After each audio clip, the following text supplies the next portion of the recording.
The video was 11 seconds long. 11 seconds of my granddaughter standing alone on a stage in Nashville, her small hands folded over the piano keys, her eyes moving slowly across every single row of that auditorium, looking for two people who were never going to show up. I watched it 4 times before I picked up my keys. Some things you don't think about. You just move.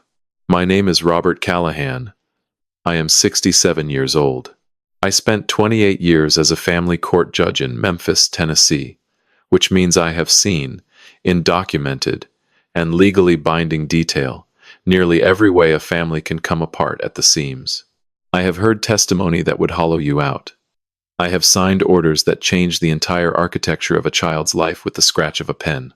I retired 3 years ago because my knees told me to, and my doctor agreed with them. I spend most of my afternoons now on my back porch with a cup of coffee that goes cold before I finish it, watching the oak tree I planted the year Derek was born grow in ways I didn't plan for. That was where I was on that Friday afternoon when my phone buzzed on the armrest of my chair. The message was, from Angela Carter, Miss Carter, Lily's music teacher at Rosemont Elementary in Nashville. I had met her once at a parent-teacher conference 2 years ago. The kind of conference where I showed up because Derek and Melissa hadn't. Miss Carter was the sort of person who remembered that. She had my number in her phone for exactly this kind of reason, though neither of us had ever said that out loud. The message said only, I thought you should see this. The video beneath it was 11 seconds long. I pressed play. The auditorium at Rosemont was the kind you find in elementary schools across the South wooden stage, folding chairs, a piano slightly too large for the room. The families were seated in rows, and at the front, reserved with small paper signs, were the family seats. 1 for each performer. 2 chairs per family, side by side.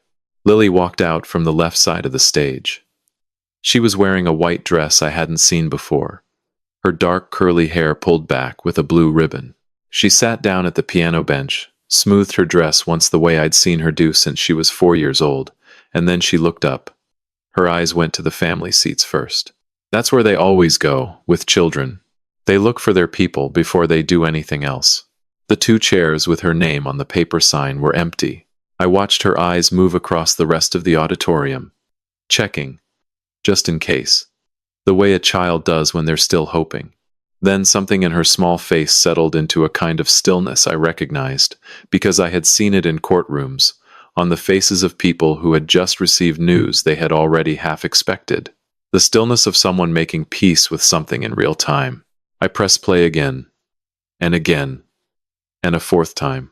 On the 4th viewing, I noticed the detail I'd missed before. Her hands. They were folded in her lap, perfectly still, waiting, and her right thumb was moving in a small, slow circle against her left palm, the way she did when she was trying not to cry. She's 8 years old. I set my coffee down on the porch railing and went inside to find my keys. I called Derek's cell phone while I was still pulling on my jacket. It rang 5 times and went to voicemail. I called Melissa. 4 rings, voicemail. I stood in my kitchen for a moment, looking at nothing in particular, doing the kind of math that doesn't require paper. Nashville was 4 hours south on I-40. It was 4:17 in the afternoon. The recital, according to the program Miss Carter had sent me in a separate message, started at 6:30. I would make it. Barely. But I would make it. I called my neighbor Frank Aldridge, who is 71, and retired and treats a phone call at any hour like a perfectly welcome interruption. He answered before the 2nd ring. Robert, Frank, I need you to water the tomatoes if I'm not back by Sunday. A pause. How long? I'm not sure yet. Few days, maybe more. That granddaughter of yours? I didn't answer right away. I'll leave the key under the mat. Already know where it is, he said. That is the thing about people who have known you for 20 years. You don't have to explain the whole story. You just say the first sentence and they already understand the chapter. I locked the house, threw a bag in the back of my car, the kind of bag a man packs when he doesn't know how long he's staying, and backed out of the driveway. The oak tree in the front yard caught my eye as I turned onto the street.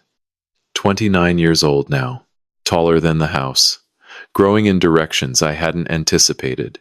I-40 unrolled ahead of me in the late afternoon light, long and straight and familiar. I had driven this road more times than I could count. To Nashville for conferences, for hearings, for my sister's wedding 22 years ago. For Derek, when he was young and needed things that required a 4-hour drive and no questions asked. This road knew me. I knew it back. I pushed the car to 75 and set the cruise control. The last time I'd driven this road at night, I was rushing to the hospital when Derek was born. Funny how the people we love most have a way of pulling us down the same roads, again and again, long after we think our rushing days are behind us. The sun was going down over Tennessee, in that particular way it does in October, all orange and flat against the tree line, the kind of sunset that looks painted and almost too deliberate to be real. I had the radio on low, some country station out of Jackson that kept fading in and out with the signal, and I was thinking about the first time I ever saw Lily. She was 3 years old.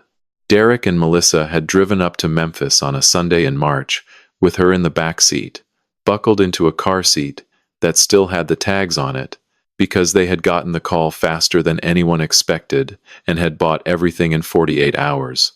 I remember standing on my front porch watching Derek's car pull into the driveway.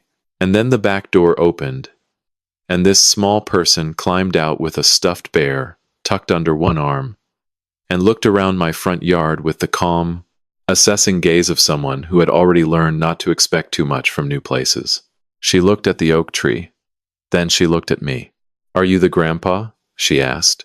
"I am," I said. She considered this for a moment with the seriousness it apparently deserved.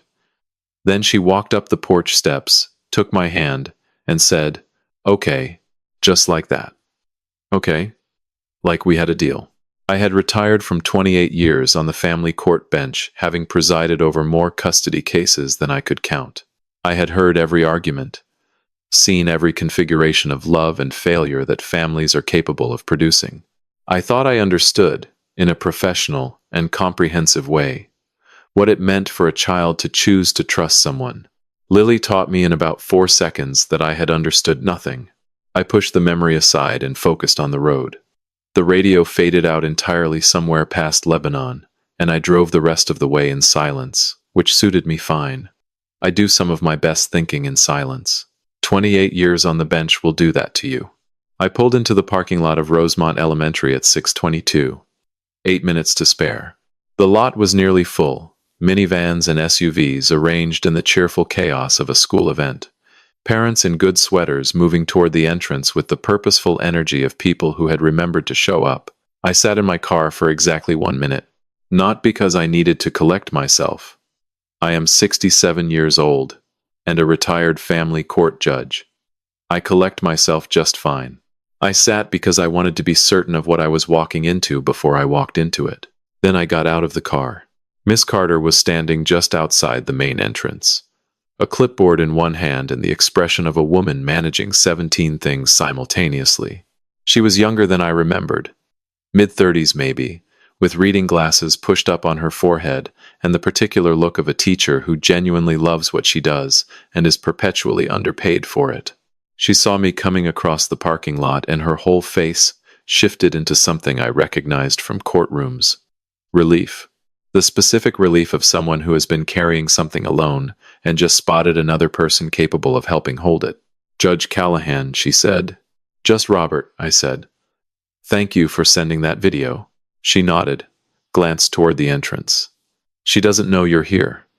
I didn't want to tell her in case she stopped. "In case I didn't make it in time," I said. I made it in time. She led me inside, through the lobby with its construction paper decorations and trophy case, down a short hallway that smelled of industrial cleaner and old wood, and into the back of the auditorium. The room was nearly full. The folding chairs were arranged in rows facing the low wooden stage, and at the front, just as I had seen in the video, were the reserved family seats. Each pair marked with a small handwritten paper sign. I could see Lily's name from where I stood. Both chairs were empty. Miss Carter touched my arm lightly and gestured toward them. I walked down the side aisle, past rows of families with their phones out and their programs on their laps, and I sat down in the left-hand chair. The paper sign with Lily's name on it was taped to the seat back directly in front of me. I folded my hands in my lap and waited. The program started at 6:31. 4 students performed before Lily. A boy who played a halting but earnest version of a Bach minuet. 2 girls who performed a duet on matching keyboards. Another boy who got through most of a Scott Joplin piece before losing his place and finding it again with admirable composure. I clapped for all of them with genuine appreciation. They had worked hard. You could tell. Then the woman at the microphone said, "Our next performer is Lily Callahan, playing Claire de Lune by Claude Debussy." And Lily walked out from the left side of the stage. She was wearing the white dress with the blue ribbon in her hair, exactly as she had been in the video. She walked to the piano bench with the careful, deliberate steps of a child who had practiced this entrance as well as the music. She sat down. She smoothed her dress once, and then she looked up at the family seats. She found my face in the time it takes to draw a breath. For a moment, she just looked at me. I could see her processing it, the way children do when reality doesn't match what they had prepared themselves for, recalibrating in real time. Then something in her face that had been held tight and careful since God knows when just released. Not dramatically. Not with tears. Just a quiet loosening, like a fist slowly opening. She blinked once, and she smiled at me. Small and private, just for the 2 of us, there in the front row of that auditorium. Then she turned to the keys and she played. I am not a musician. I cannot tell you about technique or fingering or the particular challenges of Debussy for an 8-year-old. What I can tell you is that the room went still in a way it hadn't for the previous 4 performers. The kind of stillness that happens when something true is occurring and everyone in the vicinity can feel it. Parents lowered their phones. The woman beside me stopped unwrapping her cough drop. Even the ambient hum of 100 people in a warm room seemed to quiet itself, as if the building itself was listening. Lily played every single note. Afterward, in the lobby, while Lily was getting a cup of punch from the refreshment table, Miss Carter stood beside me and said quietly, almost to herself, "She's never played it like that before." I looked at her. Like what? Miss Carter watched Lily across the room, small and bright in her white dress, carefully selecting a cookie from the tray with the focused attention of someone who had earned it. Like she finally had something to play for, she said. I didn't write that down. Some things burn straight into memory without any help. Derek and Melissa's house on Elmwood Avenue announced itself before you reached the front door. The lawn was cut with the kind of precision that suggests either genuine pride or a deep fear of neighborhood opinion. Flower beds in deliberate seasonal colors. A eucalyptus wreath on the front door. A welcome mat that said home in clean block letters, which I have always found mildly ironic, given that not every house displaying the word has actually earned it. I had been here perhaps a dozen times over the years. It looked exactly as I remembered. Which is to say, it looked fine. That is the particular cruelty of certain kinds of problems. They keep immaculate houses. Lily used her key to let us in. She had been quiet on the short drive over, sitting with Gerald, her stuffed bear, her constant tucked between her arm and the door. Not the silence of unhappiness. The silence of a child who had spent everything she had on something important and was not yet ready to talk about it. I understood that silence. I had lived in versions of it for most of my adult life. She gave me the small tour without being asked. Living room, kitchen, the back hallway. The backyard through the sliding glass door, dark now. Just the outline of a swing set against the fence. Then upstairs. Connor's room was the first door on the left. I didn't go in, but I didn't need to. 14 trophies on the window shelf. I counted them from the doorway. Medals on a hook beside them. A framed jersey. Photographs of Connor at various ages, in various uniforms, covering the wall with the easy confidence of a family that documents its children without thinking twice about it. Lily's room was the second door on the right. Neat. The careful neatness of a child who has learned to take up a precise and unobtrusive amount of space. A twin bed with a purple comforter. Schoolbooks stacked in even piles on her desk. One shelf of chapter books organized by height. No trophies. No photographs on the walls. On the desk, next to the school books, was a single piece of paper, tonight's recital program, already set there carefully, like something worth keeping. I did not say anything. I know how to observe without narrating. Downstairs, I looked in the refrigerator while Lily washed her hands. Half a block of cheese, leftover rice, condiments, orange juice, a $20 bill under a magnet on the door with a sticky note in Melissa's handwriting, for food. As though leaving cash on the refrigerator was a reasonable substitute for being present in your own home. I found eggs and bread and butter that was technically still good. I'm going to make eggs, I said. Lily looked at me from the sink. Do you know how to make eggs? I have been making eggs for 67 years. Grandpa. She said it with the patience of someone who had eaten my cooking before. That's not the same as knowing how. I laughed. First time since I'd watched that video on my back porch, which felt like 3 years ago, though it had been less than 8 hours. We ate eggs that were objectively acceptable, and toast that was not burnt, and Lily told me about her school week with the thoroughness of a child who has had a lot of practice talking mostly to herself. Near 11 o'clock, she said she was tired. She came back downstairs 10 minutes later in star-printed pajamas, hair loose, Gerald under her arm, looking approximately 6 years old. She hovered in the doorway. I'm not actually that tired, she said. I know, I said. Sit down. I made her warm milk with honey and cinnamon, the way my mother used to make it. Lily wrapped both hands around the mug and looked at it with the expression of someone receiving something they hadn't expected to be offered. We sat across from each other at the kitchen table, Gerald between us on the tabletop, patient and impartial as always. I let the quiet settle. Then I said, "Tell me about last year's recital." She looked up slowly. "Miss Carter mentioned you've been playing for 3 years," I said. "True. And also not the whole reason I was asking." Lily looked back at her mug. "Last year was Fur Elise. Nobody came to that one either." A pause. "The year before was a simplified Moonlight Sonata.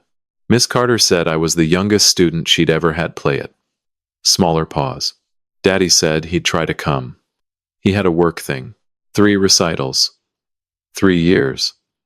I kept my face exactly where it was. 28 years on the bench gives you that.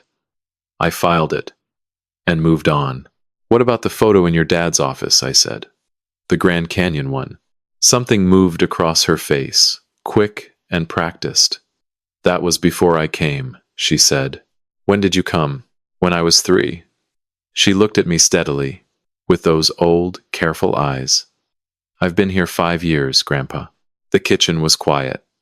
Outside, a car passed on Elmwood with its radio on, gone in a moment. Lily took a slow sip of her warm milk. I reached for my notepad. 5 years. I wrote it down and underlined it twice. Then I looked at what 3 pages of notes looked like, when every single line was about the same child being passed over in the same life, again and again, each instance small enough to explain away on its own, and impossible to ignore when you laid them all end to end. I underlined it a 3rd time. I slept on Derek's couch that night, which was more comfortable than it had any right to be, and woke up at 6:15 to the sound of a mockingbird outside the kitchen window, doing an extremely confident impression of what I can only describe as every other bird in Nashville simultaneously. I made coffee. Real coffee, the kind that requires patience and a proper filter, not the single-serve machine on Derek's counter that I have never trusted and never will. I found a bag of ground coffee in the back of the cabinet, behind a collection of protein powders and a jar of almond butter, and I made a full pot and stood at the kitchen window, drinking the first cup, while Elmwood Avenue woke up slowly around me. Dog walkers. A man retrieving his newspaper from the end of his driveway with the careful dignity of someone who still believes in print journalism. A pair of joggers. The ordinary Saturday morning machinery of a neighborhood that has no idea anything unusual is happening inside one of its houses. Lily came downstairs at 7:45 in her star pajamas, hair in every direction, Gerald under her arm. "You made real coffee," she said, looking at the pot. I did. Daddy uses the machine. I know, I said. I don't trust it. She considered this with the gravity it deserved. Then she climbed onto the kitchen stool and asked if we could have pancakes, and I told her we could have toast because I knew my limitations. And she accepted this with the philosophical resignation of someone who had learned to adjust expectations early. We were halfway through toast when my phone rang. Derek. 9:04 in the morning. I looked at the phone for one full ring. Then I answered, Dad. The relief in his voice was immediate. The particular relief of someone who has been mildly dreading a phone call and is now just glad it connected. How is she? She's sitting right here eating toast, I said. Say good morning to your daughter. A brief pause. Then, carefully, Hey baby girl. Lily looked at the phone in my hand. Hi Daddy, she said. Polite. Careful. The voice she used when she was performing normalcy for the benefit of adults. I took the phone off speaker and walked to the back hallway. She can hear everything from there, I said quietly, so I'm going to ask you to be thoughtful about the next few minutes. Dad, look, I know how this seems. Derek. I said his name, the way I used to say it in courtrooms, when I needed someone to understand the casual portion of the conversation was finished. Not loud. Never loud. Just precise. I'm going to ask you one question, and I need you to answer it honestly. Silence. When is the last time you drove 4 hours for Lily? The silence that followed was not the silence of someone searching their memory. It was the silence of someone who already knew the answer and was hoping a different one might appear if they waited long enough. It didn't. Dad, that's not fair, I said. No, it's not. I heard him exhale. Then, quieter. Connor had this opportunity, and the timing just worked out. And Melissa thought, I understand, I said. We'll talk more when you're home. Sunday, you said. Sunday afternoon, yeah. I'll be here. I paused. Derek. She heard you leave. She knew exactly where you went, and exactly why she wasn't invited. I want you to sit with that, on whatever ride you're on today. I hung up and walked back to the kitchen. Lily was looking very intently at her toast, tearing the corner off in small, precise pieces. She had heard every word. Kids always do. I sat back down across from her and did not address it directly, because sometimes the most respectful thing you can do for a child's dignity is to let them decide whether to acknowledge what they heard. She tore off another small piece of toast. Then she looked up. Is he mad? She asked. No, I said. He's thinking. She nodded slowly and went back to her toast. I went back to my coffee. Miss Carter arrived at 10:30 with a canvas tote bag over one shoulder and the expression of someone who had made a decision on the drive over and was committed to it. I let her in, and she sat down at the kitchen table and reached into the tote bag and pulled out a manila folder. I wasn't sure whether to keep these, she said. I've had them for 2 years. I kept telling myself it wasn't my place. She slid the folder across the table to me, but I kept them anyway. I opened it. Inside were photographs, printed on standard copy paper, the kind you run off on a school printer, slightly grainy but perfectly clear. 3 years of recital programs, each one with Lily's name on it. And beside each program, a photograph of the family seating section taken before each performance. 3 years. 3 different recitals. 3 different programs. Same 2 empty chairs every single time. I looked at them for a long time. The first year, Lily had played a simplified piece, her name printed in the same font as every other child's. The second year, Fur Elise. This year, Claire de Lune. 3 years of work, 3 years of preparation and practice, and that small thumb moving in circles against her palm trying not to cry. And in every photograph, the same 2 chairs with her name on the paper sign, empty in the same way, in the same front row. She never said anything to you? I asked. Miss Carter shook her head. She stopped looking after the first year. That was the hardest part to watch. She just stopped looking for them and started playing anyway. She paused. That's either very resilient or very sad, and I've never been able to decide which. Both, I said. It's both. I closed the folder and sat with it under my hands for a moment. Then I looked up at Miss Carter. Can I keep these? That's why I brought them, she said. I nodded. I picked up my phone and called my former clerk at Davidson County Circuit Court. She picked up on the second ring. Judge Callahan, she said. And even 3 years retired, that title felt like putting on a coat that still fit perfectly. I need to file something, I told her. It's been a while. Some things you don't forget, she said. She was right. The petition for de facto guardianship of a minor child in the state of Tennessee runs to 11 pages in its standard form. I know this because I signed versions of it hundreds of times over 28 years, always from the other side of the desk.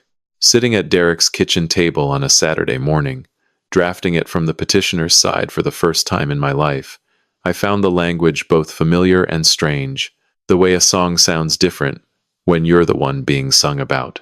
I worked through the morning while Lily was at her friend Maya's house 2 streets over, where she had apparently spent most of her free Saturday mornings for the past year. A detail that told me something about how she had learned to manage the particular loneliness of a house where you were present, but not quite central. I wrote carefully and completely. Dates, incidents, patterns. The 3 recitals. The Grand Canyon photograph. The $20 bill under the magnet. The 14 trophies in one room and the careful emptiness of another. Miss Carter's folder of photographs, now documented as supporting evidence with dates and descriptions noted in the margin. I had spent 28 years writing orders that changed children's lives. I understood the weight of every word I was putting on those pages. I did not rush. Mrs. Eleanor Goodwin knocked on the front door at 11:30. She was Derek and Melissa's next-door neighbor, 73 years old, with white hair cut short, and the direct manner of a woman who had long since stopped having patience for anything other than the truth. She had seen my car in the driveway and wanted to introduce herself, she said. I invited her in for coffee. She sat down across from me at the kitchen table and looked at my notepad and my folder and my laptop and said, "You're a lawyer." "Retired judge," I said. She nodded once, as if this confirmed something. "I've been watching that little girl for 2 years," she said. I wasn't sure what to do about it. I folded my hands on the table. "Tell me what you've seen." She told me. Methodically, with dates she had apparently kept in her own way, the way observant neighbors do when something troubles them, and they have no official channel to report it to. Lily alone in the front yard on weekend afternoons, while music from the backyard, Connor's birthday parties, Connor's team celebrations, Connor's everything drifted over the fence. Lily sitting on the porch steps on a Tuesday evening last spring, still in her school clothes, at 7:30, waiting, because neither Derek nor Melissa had remembered to arrange pickup, and the school had called Mrs. Goodwin as an emergency contact because she was the only local adult number on Lily's file that ever actually answered. I wrote that down. Underlined it. "Did you ever say anything to Derek or Melissa?" I asked. "Once," she said. "Melissa thanked me very nicely and told me Lily was very independent for her age." She paused. I've thought about that sentence a lot since then. I thanked Mrs. Goodwin and walked her to the door. Then I went back to the table and added 3 more items to the petition. Then I sealed it in a manila envelope, the kind with the small metal clasp, pressed the clasp flat, and set it on the kitchen counter where it would be visible when Derek and Melissa walked through the door. Lily came home from Maya's at 1 o'clock, with grass on her knees, and a better mood than she'd had since Friday, which was everything I had hoped for. We spent the afternoon the way Saturday afternoons are supposed to be spent, a walk around the neighborhood. A stop at the small ice cream place on Canton Street, where Lily ordered mint chocolate chip with the certainty of someone who has never once doubted that decision, and a slow walk back in the late October sun that asked nothing of either of us. She slipped her hand into mine somewhere on the return walk without saying anything about it. I did not say anything about it either. We just walked. Derek and Melissa's car pulled into the driveway at 4:23 on Sunday afternoon. I had Lily set up at the kitchen table with her chapter book, which she was genuinely reading and not using as a prop, because Lily was not a child who performed things she didn't mean. I stood in the doorway between the kitchen and the living room and waited. They came through the front door with the particular energy of people returning from somewhere deliberately pleasant. Derek in a light blue polo shirt, Melissa in a sundress, Connor ahead of them both already halfway up the stairs with his earbuds in. Scottsdale tans. Matching luggage. A paper bag from the airport gift shop that I assumed contained something southwestern and unnecessary. Derek saw me first. Dad. Genuine warmth. The warmth of someone who has been slightly dreading this moment and is relieved it has arrived so he can get through it. How is she? She's in the kitchen, I said. She's well. Sit down, both of you. There's something on the counter for you. Melissa frowned slightly. Derek looked at the counter. He picked up the manila envelope with the careful hands of someone who already suspects what it contains. The way people touch things they know will require them to be different on the other side of opening them. He opened it. I watched him read. He got through the first page standing up. Then he sat down, right there in the hallway, with his back against the wall and the papers in his lap, and he kept reading. Melissa read over his shoulder, one hand braced against the wall. I did not rush them. I have learned, over a long career, that silence is frequently the most powerful thing in a room. When Derek finally looked up, his face had the quality I had seen on people in courtrooms at the moment they understood the full shape of what was happening. Not anger. Something quieter and harder to look at than anger. Recognition. I set Miss Carter's folder of photographs on the hallway floor in front of him. 3 years of programs. 3 years of empty chairs. 3 recitals. Derek, I said quietly. Same 2 seats.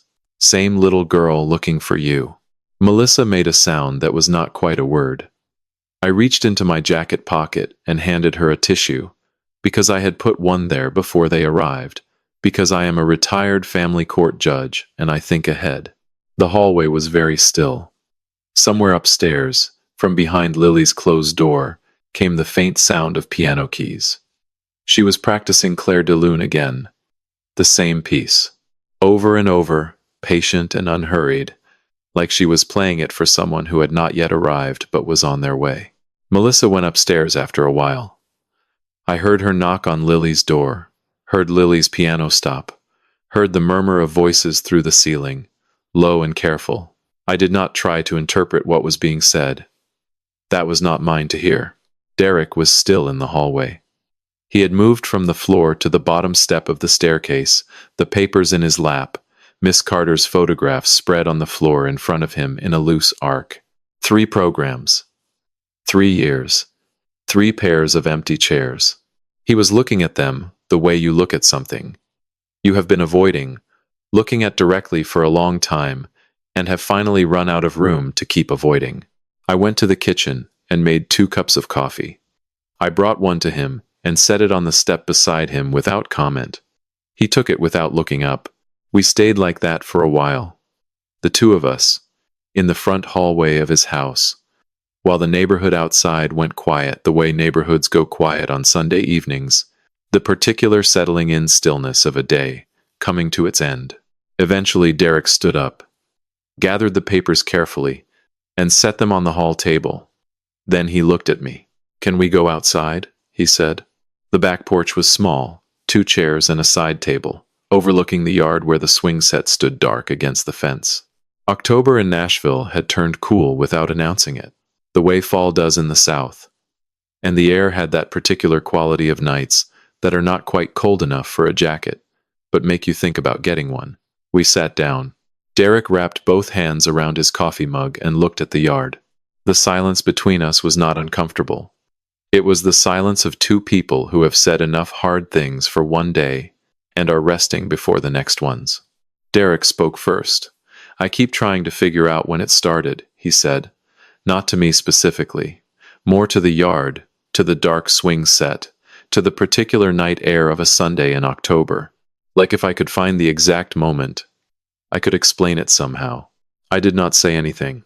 Connor was he was always so present, you know? Loud. Needing things. And Lily was always so. He stopped. She never asked for much. "I know," I said. I told myself that meant she was fine. He turned his coffee mug in his hands. that kids are resilient, that she was adjusting, that she didn't notice the way we. Another stop. Longer this time. She noticed, I said quietly. She just stopped saying anything because the last time she did, it didn't change anything. Derek put his face in his hands. Not dramatically. Just a man sitting on his back porch on a Sunday night with his face in his hands, which is its own kind of testimony. Honest in a way that courtroom testimony rarely gets to be. We sat like that for a while. The two of us. In the dark. Some conversations don't end cleanly. They just run out of words, and you sit in what's left. I flew home to Memphis the next morning. I told Lily I would see her in 2 weeks, and I held on when she hugged me, and I did not make any promises I wasn't certain I could keep, because I have learned over a long life that the promises you keep matter more than the ones you make. Davidson County Circuit Court, Courtroom 7.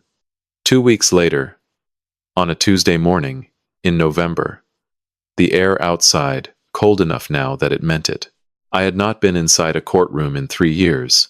The smell of the place, old wood, paper, the particular institutional stillness of a room designed to make people tell the truth hit me the moment I walked through the door, and I stood in the entrance for just a moment, readjusting. 28 years I had walked into rooms like this one from the other direction. It felt different from this side. Smaller, somehow. More consequential. Lily was seated in the second row with Miss Carter, who had taken a personal day to be there.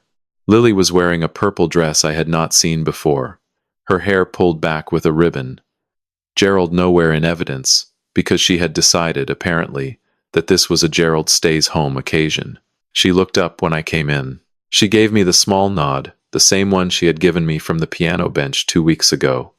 Confirming receipt. Holding up her end of whatever deal we had made between us without ever quite saying it in words. Derek sat at the respondent's table without an attorney. He had told me on the phone the previous week that he did not intend to contest the petition, and he had said it in the voice of a man who had done a significant amount of thinking and arrived somewhere he hadn't expected to be and was going to stand there anyway. Judge Eleanor Hayes was 61 years old, sharp-eyed, and possessed of the particular judicial temperament that makes everyone in a courtroom sit up slightly straighter without being asked. I had appeared before her twice in my career, always as a colleague, never as a petitioner. She looked at me across the courtroom with an expression that acknowledged both of those things simultaneously, which is the kind of thing only a good judge can do. The hearing took 31 minutes. I presented the documentation. Miss Carter testified briefly and clearly. Mrs. Goodwin had submitted a written statement that Judge Hayes read, in full, without comment. Then Derek took the stand. He spoke for 8 minutes. He did not look at his hands or the ceiling or any of the places people look when they are constructing something. He looked at Judge Hayes, and he said, in plain and unhurried language, that he loved his daughter, that he had failed her in ways he was still working to understand, and that his father could give her something he had demonstrably not provided. Consistency. Priority.